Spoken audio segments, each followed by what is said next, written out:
Good morning, everyone. For those of you who don't know, I'm Regan. I'm the programs coordinator for MAR.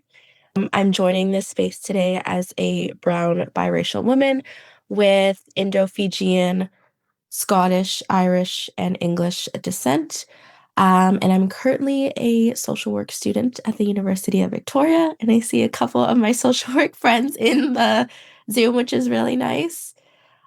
Before we just get started, I just wanted to take a moment to acknowledge that I am currently living on the traditional territory of the Coast Salish and Wasonic peoples.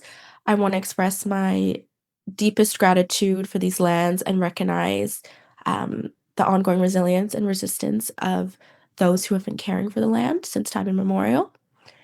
And with that being said, Mar is deeply honored to welcome Dr. Neilesh Bose, who is a historian, writer, scholar, public speaker, and professor at the University of Victoria, for a powerful conversation on memory, legacy, and the BIPOC fight for remembrance.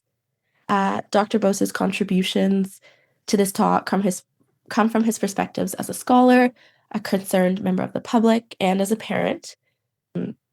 As colonialism continues to shape which stories are honored and which are silenced, this talk invites us to explore how histories of service and sacrifice have been distorted, erased, or forgotten, and across both Canadian and global context. And so today, on National Indigenous Veterans Day, we just want to take a moment to pause and remember the thousands of First Nations, Inuit, and Métis peoples who often without recognition served throughout military history.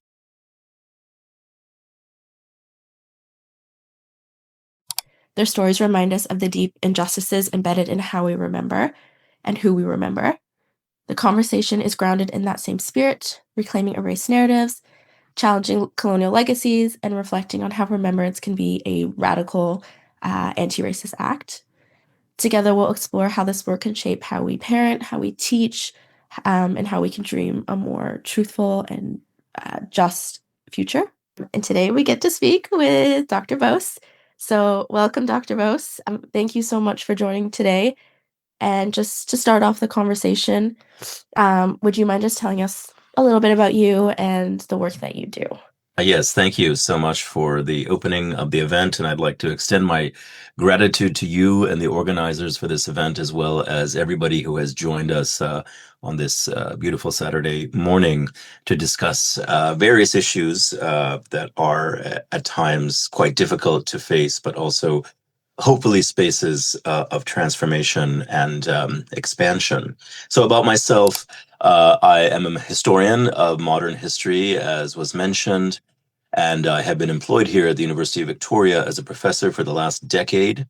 And in terms of my own area of specialization, I work in the history of modern South Asia in the 19th and 20th centuries, which is another term for the Indian subcontinent, which is where my family originates from in Bengal, in the western part of Bengal, what is now eastern India.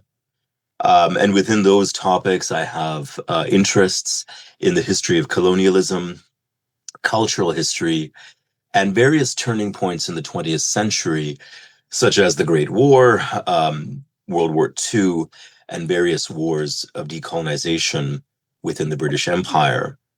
And I've published on all of these topics that I've mentioned, and I teach courses on these topics here at the University of Victoria. And I have done also as well in other universities in the United States, in India, in Bangladesh, and in South Africa. Outside of classrooms and my office where I am currently sitting and libraries, I spend all of my time away from work with my family, including my little daughter who just turned 2 about a month ago, and my wife, who is also a professor here at UVic. Oh, okay. I did not know your wife was a professor as well at UVic. Yeah, for those of you who don't know, I've actually had the privilege of taking one of these classes with Dr. Bose, and it was quite wonderful. So that's kind of what inspired that connection. So just to kind of start the stage, or set the stage, sorry, of the conversation, uh, I wanted to ask you how you personally define remembrance and memory in the context of war and sacrifice. Yes, and so in that context of remembrance and memory, I would offer a distinction between how remembrance usually functions as an official act of states that create a narrative about the past, states like Canada, the United States of America, Great Britain, in today's post-colonial world, India. There are official stories that remember acts of sacrifice in wars like the Great War. And I would distinguish that between memory, the messy, the unofficial, the multifaceted acts, their active actions of memory of how individuals and families, neighborhoods, communities, friends, how they keep alive the memories of the people who sacrificed their lives and in many cases, after risking their lives, returned home to face extraordinary challenges, the continuation of racism, segregation, food insecurity, food shortage, social discrimination, job-based discrimination, and all of the various aspects of society that were prevalent before wartime in the context of the Great War. Most of them continued after the war, and some of them became much more intensified after the war, especially in the case of the United States and the context of African American veterans there. The main distinction I think that's most important to keep in mind in the context of war and sacrifice is that states have an official narrative. Those official narratives also change. But the ways that states make those narratives is an attempt to make sense of the horrors of the past, which is brutal. And usually those entail creating some kind of righteous cause for war.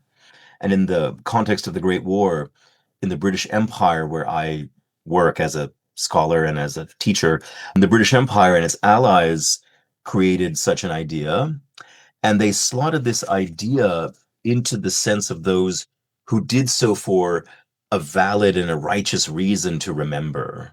That is one part of the world of remembrance. As well, those who fought on the other side for various reasons are often painted as having done so for evil, heinous, or the most despicable of reasons. This is another part of the world of remembrance. And I would say that there are three major facets of war and memory that fall outside of official narratives that most of us out there in the world are used to.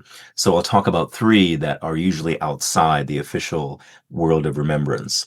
So one is all of the layers in the context of the British Empire of imperial society from Canada to India to Australia to New Zealand to various parts of Africa of people that signed up as volunteers. And this is most relevant in India. And in some cases were coerced to serve the war effort, as in much of Africa. But they did not do so as equal citizens of a state. They did so as colonized people fighting for their empires. And that is a condition that in some cases was a fight for recognition and dignity. In some cases, it was a result of coercion. This is a history that is often not talked about or thought about in the context of remembrance in the official world of memory politics. Another layer, I would say, features racialized people inside of societies like Britain or Canada or the United States of America. In the latter case, that initially included military recruitment that was not open in the beginning to African Canadians, other racialized Canadians, though that would change in the middle of the war. Also, as was mentioned about Indigenous peoples, this changed during the course of the war. So, just within the span of about 4 years, there is so much change that occurs on lines of race, racialization, and recruitment. But by the end, as was mentioned also with Indigenous peoples, thousands served their sovereign but through all sorts of challenges. And afterwards, only to serve and return home to find intensified segregation, racism, and at times violent riots because of their service. In the context of the United States of America, where thousands of African Americans served in the war, many came back to encounter extraordinary racism, and there was a rise of violent attacks against people, including lynchings of veterans who served in the war in Europe. And finally, the last that I would mention is that the Great War, like any war, is a time of the ultimate sacrifice. And so this is a universal condition of war across time and space. So families, neighborhoods, parents, uncles, aunts, friends, everybody was a part of this universal condition of sacrifice. And this occurred on the other side as much as it did on the winning side, so-called, if we can claim that there is a winner of any war. In the case of war in colonized regions, as in much of Africa, many were coerced into service. But in that context, some volunteered. And in the case of the German Empire, which was defeated during the war, many joined the war effort, as many did throughout the colonized world, with the hopes of independence later. But in the German Empire in Africa, many joined only to find that their imperial sovereigns, the German Empire, was defeated. And then in their place, British or French imperialists began to rule them. So wartime sacrifice in that case did not change the overall state of world affairs for them.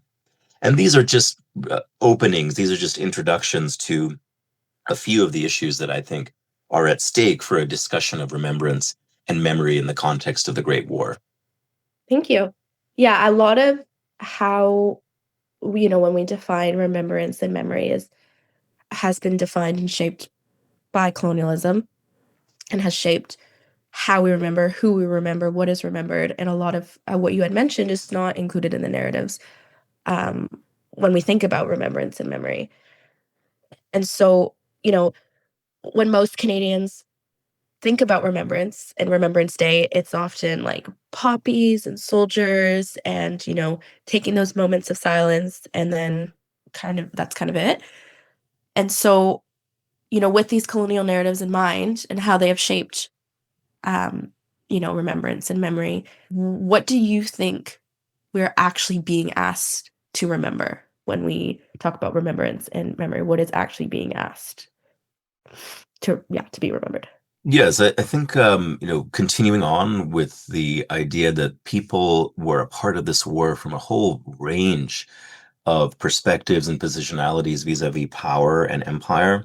I think that the act of remembrance officially, as you mentioned, with poppies, moments of silence, different acts that are being, let's say, encouraged by the entire population.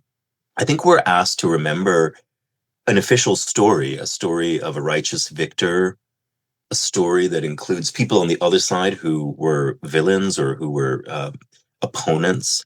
And so the costs of war, though, they affect all families who are involved, all individuals who are involved, all neighborhoods, all communities throughout the entirety, in this case, of the British Empire and all of its allies.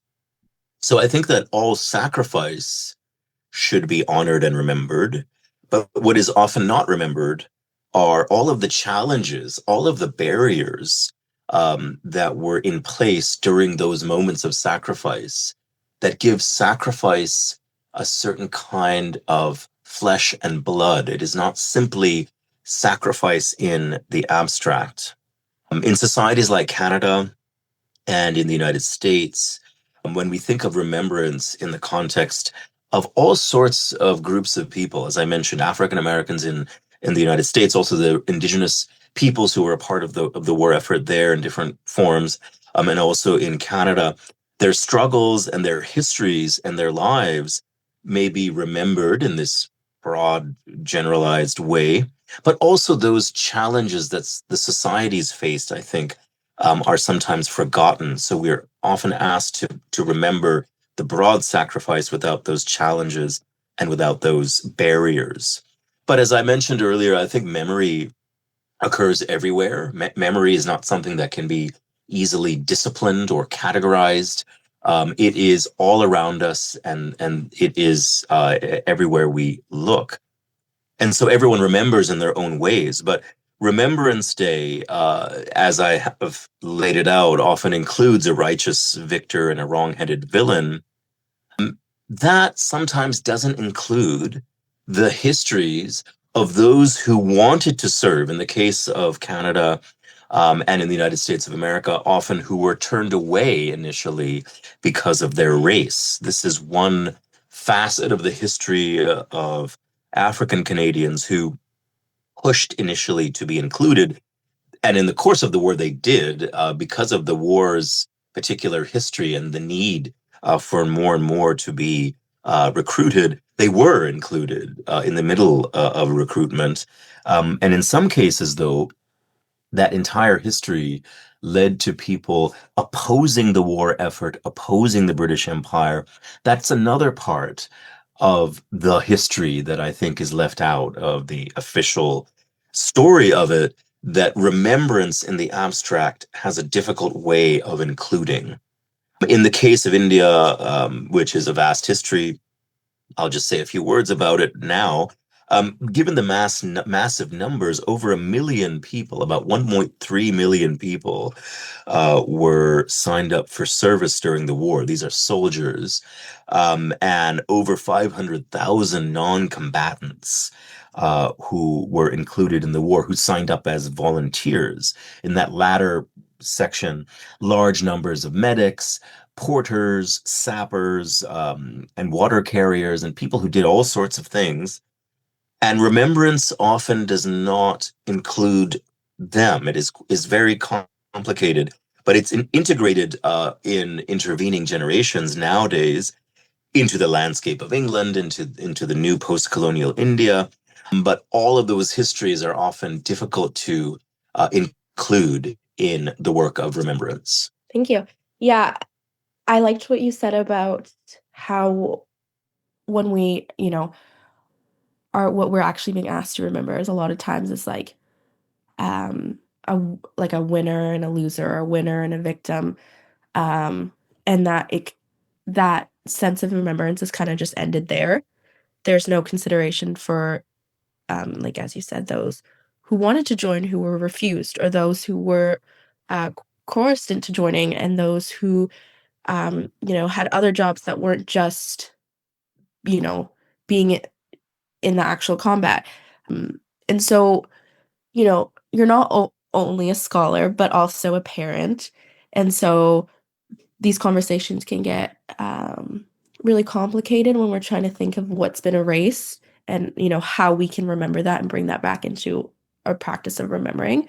So, as your daughter gets older, how do you plan to talk to her about, these complex histories like colonialism, like war, like racism, memory, and, um, and talk about those things that are not often included in dialogue and that are erased and forgotten, and how could other parents approach that as well? Yes, this is a really important issue. It's a very difficult one, but I think it's necessary. And I approach it both uh, from my own perspective as somebody who has studied these issues. I'm very deeply invested in it. But regardless of where somebody comes from, regardless of whether somebody is studying these histories or deeply immersed in them, all of us, I think, have a relationship to thinking about histories that are often not included in popular or official narratives, and how that affects us at a personal and at an emotional level. And as my daughter gets older, I look forward to the time when I can have these conversations. They have to be done with sensitivity, and I would say with the consciousness of the diversity of experiences that, as you were alluding to, they have so many kinds of resonances in the present. Histories of colonialism, histories of war, histories of racism. Those are really heavy, difficult topics to talk about with children, but I think that they're necessary. I would say a few things about this. One, that in this day and age in Canada, After such long histories of empire, war, and violence, I think that in this moment in history, we are very fortunate to have such a range of at our disposal, such a range of forms of knowledge about the past and all sorts of sources that we can draw on, including these sorts of programs to work with others and to learn from others who can teach us about how this has been done in other circumstances, and to talk to people across different lines of difference. I would say one thing that I would emphasize to my daughter when she is of age and when conversations like this can occur in serious forms is to emphasize how things have changed, and in many cases for the better. And I would emphasize to my child that when the time is appropriate, that the past can never be abandoned. The past can be a very scary place, and it is a brutal place, but it becomes less and less horrific when we face it directly. And when we do that, we have to realize how things change. In most time periods, what I would emphasize to my daughter is that when we look at the past, it's easy to get overwhelmed by the brutalities of it. But in every time period, there are people who challenge their own systems. And that is something that I think gives faith in the broader expanse of history. There are people who reject sources of violence, there are people who reject sources of bigotry, and we can find them everywhere we go. This is one thing I would like to emphasize to my child, and to derive a faith in other people that way, to look at other people through those kinds of lenses, and to think not only to make sure that the past is not avoided. I think that is really important.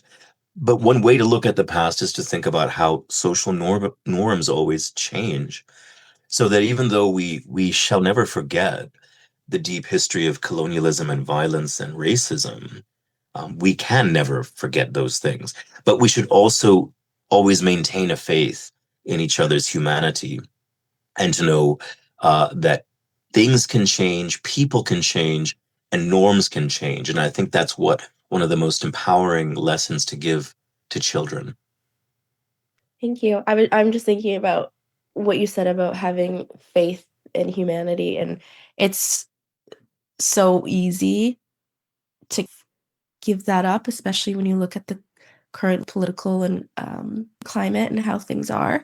And I think that's a really, really important thing to remember. And, like Carrie and I have had these discussions about what it means to dream, what it means to um, think of a different future. And I think that's one of the main things that like gets us through this work is having that belief in humanity and believing that maybe not in my lifetime or that things will change, but that it can. And, I also think about how applicable these points are to children, but also to when we're having these conversations with friends, with parents, with, peers. I was just talking to my roommate the other day about this, and she was like, "Oh, I had never considered this part of history that there was a lot of people, coursed into this, or like even thinking about the way that I remember." And so I think, expanding on what you said, the points you gave are applicable to not just children, but to everybody, and how we talk about remembrance and colonialism and how we can have these conversations. And so kind of like a follow up on that, but how can parents and educators, we have a lot of in MAR and such, use remembrance as a tool for anti-racism and working towards building a more inclusive society? Yes, on that note, I would say that all acts of history, whether academic history of the type that people like myself are engaged in, or also informal community-based efforts at maintaining the preservation of the past, discussions about the past, work that's done online, whatever the forms that they may take, all acts of history are acts of politics. They are acts of positionality. but also all acts of history, like we're doing now, that any discussion of history is an act of love and care. And so both politics and an act of love for the past to ensure that the future knows about how people in the past had struggled. And that itself is the kind of tool that I think, as you mentioned, not only for children, but for all people, I would say that that is a tool that can be centered always to prioritize the act of retrieval as an act of love and an act of care to look toward the future. And I think that the goals are twofold. It's both about making sure that certain moments, certain lives, certain struggles are not forgotten, but also to keep a conversation um, moving forward as the world changes. And I think that's part of what these kinds of conversations are about. And 16 years from now, when my daughter hopefully will be graduating, from a school, the context of the world will be likely very different, and the kinds of conversations that can be had would be different. So just to be open to that is another facet of building tools for the world. I'd say, and I'll mention this at different forms today, that in the case of India, just as an example, so much has been done in the last several generations to keep different histories alive in all of their complexities, different kinds of emotional registers that are generated through thinking about these histories and relating to these histories. There's been a lot that is done online. There are online repositories that have, in the last several decades, have tried very hard and do preserve the stories of people that during the time of the Great War and right after were not noticed. And in England and India itself, many of the sites that were key to this, like places that were purposed as hospitals for convalescing soldiers in Brighton, those are now repurposed for the point of remembering those from India and throughout the British Empire who fought during that war. And the point is just that there are so many ways that societies remember, and the forms that they take are always changing with the times. To develop different kinds of tools, I think, is to be open to how those forms change over time in public and in various other kinds of spaces. I'm just thinking about the point you made about how there's different forms of remembering and different tools that people use. And so moving forward, I'm rethinking how I think about remembrance and how I've always been taught to remember and just what that might look like. Yeah, just for a little bit of, so people are, understanding what we're saying and having it be a little bit more tangible. Um, the terms in terms of the impact of colonialism on remembrance and memory and how we choose to remember. And your work particularly focuses on the experiences of like South Asian, Caribbean, and African diasporas. Could you give like a tangible example of how colonialism has um, influenced these communities that were involved and perhaps share an example of how their stories have been remembered or forgotten over time and how we might uh, change how we remember a little bit differently based off one of these examples? Oh, yes, absolutely. So what I'd like to do is to say a few words about the bigger picture history. There are so many stories from the Great War in the context of what were called at that time the colonial troops across so many vast geographies of the British Empire and their allies. And in India, where I have done different kinds of work on this topic as a researcher and as a professor, there are so many stories, stories of bravery, stories of friendship across lines of difference, and different kinds of hidden histories that are now becoming more mainstream. And so just because I don't assume everybody has all this history in front of them or has necessarily engaged with it, I'll just say a few words about the bigger picture history and then talk about one particular story. So in the context of India during the war, As I mentioned, about 1.3 million Indians volunteered for the war effort, primarily from the Punjab in the northwestern parts of India and in other parts of northern and northwest India, where the British Indian military was dominant. In broad terms, about 70,000, a bit over 70,000 died in battle, and about 500,000 served as non-combatants. And they served in all theaters of war in Europe and in the Mediterranean and in Africa. And in India, many joined because they thought and they were told that wartime service would enable independence in some form. The idea was that after the war, India would become a dominion like Canada or South Africa, Australia, or New Zealand. Now, the experiences in the war were like all others who fought in the trenches and in the context of that war. So, to another point, these experiences were universalized at some level. And the letters, though, of Indians now cataloged by scholars, studied, across the world, they also showcase the same kinds of experiences of extraordinary pain and suffering, but also the memories of those they left behind. So these are, in a way, a part of a larger history. But they also showcase new experiences that many were having, both Indian and African soldiers, some of whom were quartered with families in France, and their new experiences in the Middle East. Some of these were new kinds of encounters, new romantic relationships developed, marriages occurred, as well as all sorts of surprises and horrors in the war, as in the Middle East. Some experiences were also of localized forms of bigotry and racism. Indian and other non-white soldiers were paid a lot less than their European counterparts. And in England, they were kept in separate areas, separate from Europeans, hospitals that were created for convalescents in Brighton at the Royal Pavilion, the area that I mentioned earlier, which is now the site of a memorial for soldiers.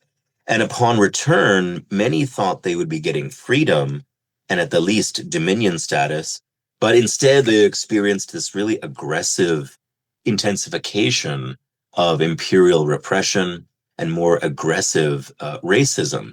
Just after the war, India was the subject of increased imperial repression.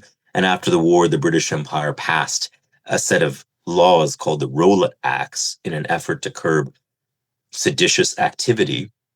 And this led to one General Dyer to enter into a crowded spring festival in a garden in 1919 in the Punjab after the war and ordered his men to open fire because they were breaking the law at the time. They were gathering in public, and that led to hundreds dead, likely thousands. The official number is 379, thousands injured.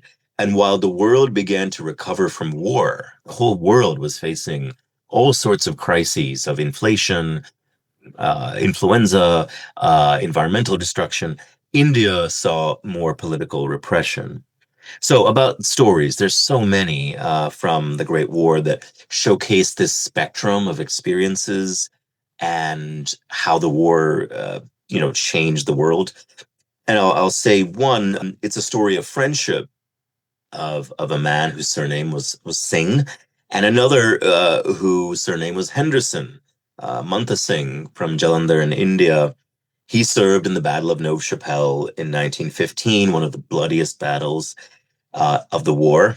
And his friend, a captain, George Henderson, he was injured in quite fierce fighting, and Singh found a wheelbarrow to carry him to safety, saved his life during constant firing. In doing so, that person, Mantha Singh, he was shot in the leg and he died a little later in a hospital in Britain from a gangrene infection. His son, Mantha Singh's son, Assa Singh, served with Henderson's son, Robert, in the Second World War, about 30 years later. And when that conflict ended, the son of Mantha Singh moved to Britain with the help of Robert Henderson, the son of the first Henderson. And now these families, the generations of them are friends. The descendants of the two families every year go to Brighton, where there's a memorial, and they lay a wreath to Indian soldiers who died fighting for the British Empire and for the Allies. A few decades before the Great War, many veterans from India, mostly Punjabi Sikh, but Punjabis of all religions and Indians of various backgrounds. They settled in various colonies throughout the world, including here in Canada.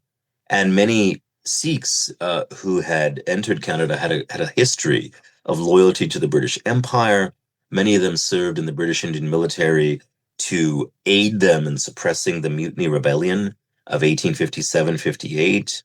But despite all this history of loyalty, many Punjabi Sikhs of that generation in Canada faced all sorts of discrimination, and in the early parts of the 20th century, experienced different forms of legal disenfranchisement. And in 1908, those from Punjab were not allowed to enter through the continuous journey regulation. But there were many who were already here, and many tried to sign up for service, even though many faced barriers and restrictions. But some did serve in the Canadian Expeditionary Force. And we have now records of those who did. One, Buckham Singh, he immigrated to Canada in 1907 at the age of 14. And despite all of the various barriers that I mentioned, he signed up for recruitment. And though they had no official policy prohibiting the service of Sikhs in particular, individual recruiting officers could turn away anybody at their discretion. But he was one of the few from the Canadian context in the Punjabi Sikh population who was permitted to enlist, and he served in the Canadian Expeditionary Force. He was wounded twice, contracted tuberculosis, and died in hospital after his return in 1919. For much of the 20th century, his story was mostly forgotten, but his history was recovered later in the late 20th century. And in the early 21st century, Canadian historian Sandeep Singh Brar found one of his medals in a shop in England, which led to him researching his family's life, finding out about this, giving a new layer to the whole history of remembrance. And today, this person, alongside the rest of those who served, are celebrated every year at Remembrance Day. So those are two kinds of stories, I would say, that draw upon this longer history of colonialism. And there are many, many more that fill both actual formal works of history, but that live on in the memories of people throughout the world. Yeah, I'm just thinking I feel like we touched a little bit on this when I took your course, which was the only time that I had ever truthfully heard about it, thought about it, engaged with it. And so, and that was, I believe, a world history class. Yeah. Um, and we were touching on world history, but you know, building on that in the Canadian context, whose stories are often missing from how Canada remembers war and sacrifice. Why do you think that these voices have been overlooked and left out? That was looking at a little bit of the South Asian context and India context, but then now I'm thinking about, okay, what has been left out of Canadian context that we don't think about, that's often overlooked. Yes. And so, as I was saying before, I think one part of the stories of this past that's often overlooked in the Canadian context include those perhaps from or connected to colonial India or colonial Africa at the time, but whose descendants may have migrated into Canada.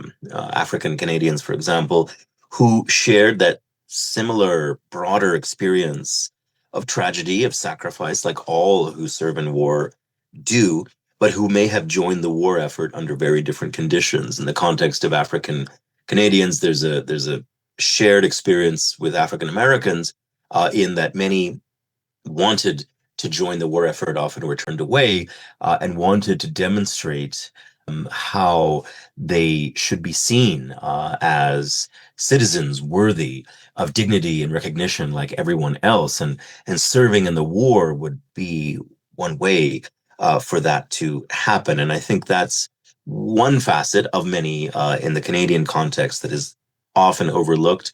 And there again, there's both the common experience of war, but the distinctive experience of being excluded or being discriminated against within one's own society that Mhm. is a major part of the overall history. Ultimately, I think war is the tragic context that has the potential to bring people together across lines of difference, as long as the histories that we have been talking about that have the potential to separate us, all of them are considered.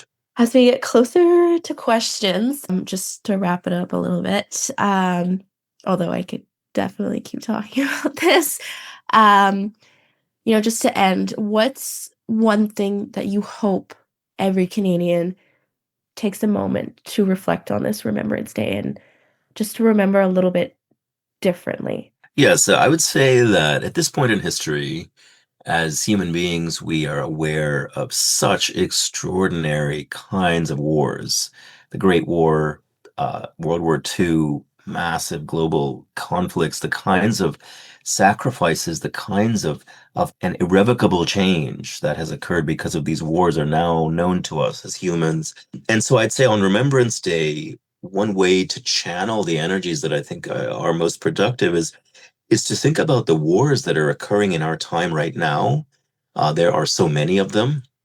Civil wars in the Sudan, civil wars in Somalia, recent wars that have been officially concluded but still have various legacies that bleed into the present. Conflict in Israel and Palestine. I think remembrance, if it can do something for us, it can enable us to reflect on how the human tragedy of the past should make us focus on the present. And I would say I hope that Canadians who are reflecting on ongoing wars can think about ways to help those in need because of war, and ultimately to work toward the end of wars on this Remembrance Day. Thank you. I think that's a really powerful note to kind of end the conversation on. And so, looking forward and having Remembrance Day in mind, um, I would like to invite anyone, if they have any questions or comments that they would like to ask. You can leave them in the chat. You can unmute yourself. I think there's like a raise your hand button. But yeah, if anyone has any questions or comments that they would like to share, I think So there's a question in the chat. I'll just read it out. I was just Um, so we're seeing now a lot of people, quote unquote, forgetting, and it feels like we're repeating history, that we haven't remembered and grown from these wars, from what we've learned. And do you think this has anything to do with how these war stories were retold to us? If we had been given the full truth, a non-whitewashed version, would we be in a different place now? Yes, thank you for the question. I would say that at one level, all historical work, whether academic or popular or community based or individual family based, it's always accumulative and updating from the past. And so, whenever the first histories of anything come out, there are always these limitations. And war, though, is a particular kind of site of history where it is inevitable to try to come up with the righteous group within a war, and that has been how most of the war stories that we know in the popular world have been shaped. So it's very difficult, I think, to fully escape that and to fully understand everybody's positionality, everybody's perspective. But I agree that war stories, in broad terms, for the Great War, have often been told in a way that have to be um, um, fully investigated, and so um, it has posed a lot of limits to us. But on the other hand, I would say that if we keep our eyes as wide open as possible, there are always spaces where people are telling, let's say, fuller versions, much more engaged versions of the past. If we just have places to look in the arts and in literature, in the context of colonized troops who fought from Africa. There's quite a lot of artistic work that showcases this that had not been a part of those early histories. And that's the case throughout the world. So I'd say that as long as we keep our gaze as wide open as possible, we'll always be in touch with all of those different kinds of histories. There's a few more questions in the chat. An individual is asking, how would you suggest influencing those who conduct the official acts of remembrance? Example, like services on November 11th, school assemblies, to include, the bigger picture that we've just talked about today? Yeah, this is a difficult question as well, because I think that the official acts of remembrance have a limit. There's only so much that can be done before that official act of remembrance breaks down into a state of incoherence, or it includes everything and anything. I would say that the ways to influence those who conduct those official acts is to make sure that they have as much at their disposal to revise the official act to include voices who had not been included before. And that is the work of those who do the official act of remembering. Those in the world of history as an academic subject, and in terms of research writing and in teaching, we are, in a sense, a bit freer to go into every level that we can to investigate this from the different layers of perspectives that were available. Those in the official circles, I think, are much more limited in terms of what they can do. But the kinds of stories that I mentioned that I think offer a little complication to the official story, if there are ways to include their voices that then might widen what remembrance means, I think that would be one way to move forward. Thank you. Another question we have is, are there ways to show respect and appreciation for the many lives given and sacrifices without glorifying war? This is also a very difficult question that I think those who, both veterans and veterans groups and associations wrestle with and think about throughout the world. And in most spaces of the world that I know, I've spoken with veterans and various veteran groups in various societies in the United States and in India. And there are so many different positions on this. I would say that the way to do it is to give as full a picture of the lives of people who were called to service without focusing on the war as the primary framework in which their lives were lived. So the war, in the case of the Great War, of course, the world was consumed with war. This was the issue from 1914 to 1918. You can't keep the war out. It was the center. But the ways that people lived their lives through this war was about so many different things. And so I think that showing respect for the lives given can be focused on that, the kinds of political and personal reasons that informed why people joined, which were multiple. They weren't just all about some abstract notion of empire or of the Allies, or in the case of the Great War, fighting the German advance. It wasn't only about that. There were all sorts of other issues. So if we really center the individual story and the family story, I think that's one way to show respect without glorifying war. Brianna, I really appreciate that question, because it got me thinking about how these stories of war have been glorified in my life.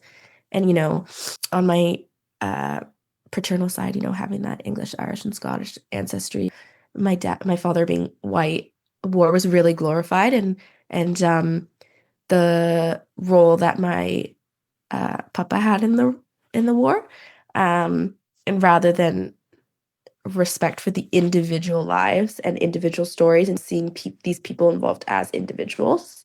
So yeah, thank you. Raised her hand. Yeah, I think it's easier to say it than type it, but it's very much on the same note that we were just talking about.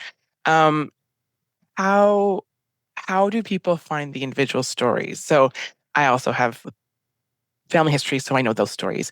But I have the white family history, and I would really love to spotlight the non-white histories. How do I find them without being a scholar? Sure. So I can, leave these in the chat. I can also send a list of resources later if that is, most efficient. But there's all sorts of popular historical efforts that have cataloged a lot of the stories and the lives of individuals. So one is India1914.com, which is a site that I can leave in the chat, and that is a site that catalogs the stories of a range of people, including the 6 Indian soldiers who were given the Victoria Cross, the history of the creation of a memorial at Brighton, and the lives of people that you often don't think about. So people like Kasturba Gandhi, the wife of Mohandas Gandhi, spent about 2 years working at the hospital in Brighton, just caring for those who were convalescing there. And others, so often the war in English is told through people, the great poets who wrote extraordinary works of literature. Winfred Owen, Siegfried Sassoon. But there were also many Indians who wrote about the war. There was one who wrote one of the longest diaries known to the world that went into almost 100 volumes that started with the war itself. And that's available in English. So, stories of these are available out there in the popular world, and I can share them with everybody afterwards. Thank you, Chantal. I was actually going to ask the same question as well. As a university student, I have a lot of access to academic sources, but not everybody does. And also, they can be really overwhelming to read and to get through, especially knowing academia's relationship with colonialism. We have a comment in the chat. I really appreciate the opportunity to hear other perspectives as a social work student from the United States. Things feel tenuous here right now, but knowing that I can help keep these memories alive for people whose voices and stories are minimized or silenced. Do you have any thoughts about the way I can find and amplify these marginalized communities in a global context or in a US context?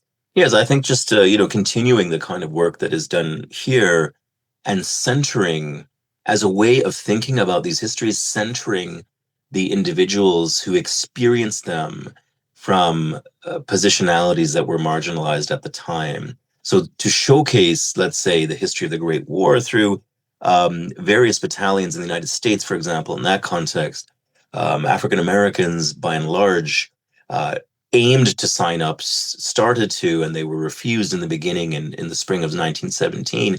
But then, for various reasons, they were included.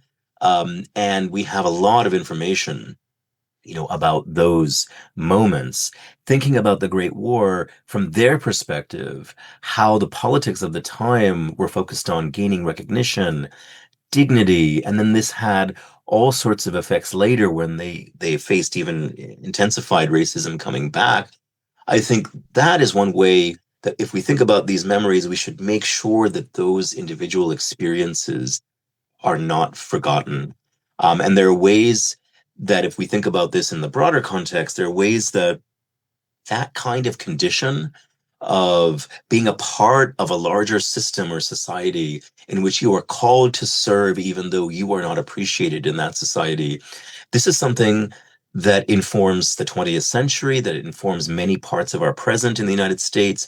So finding and focusing on those individuals who leap out of history as a way of telling the bigger picture, I think is the way to do it, is to make sure that the memories of the times come alive through their perspectives. And again, I can share all sorts of resources of that history. Also, in the African Canadian case, in the Indigenous Canadian case, there are also resources that help center those voices for the broader public. Thank you.